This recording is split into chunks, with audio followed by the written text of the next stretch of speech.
Pimpinan daerah Muhammadiyah Kota Palembang menggelar sholat Idul Adha 1444 Hijriah pada Rabu pagi. Sholat digelar di 23 titik di Kota Palembang, salah satunya di Balayuda. Sekitar 10.000 umat Muhammadiyah yang mengikuti sholat.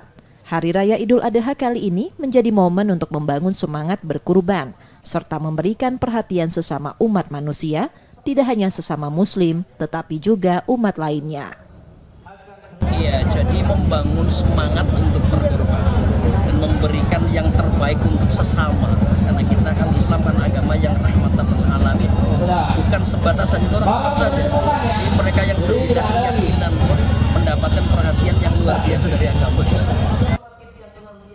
Pengurus cabang Muhammadiyah Ilir Timur 1 Balayuda tahun ini menerima hewan kurban sebanyak 11 ekor sapi dan 6 ekor kambing. Nur Muhammad, Kompas TV, Palembang, Sumatera Selatan.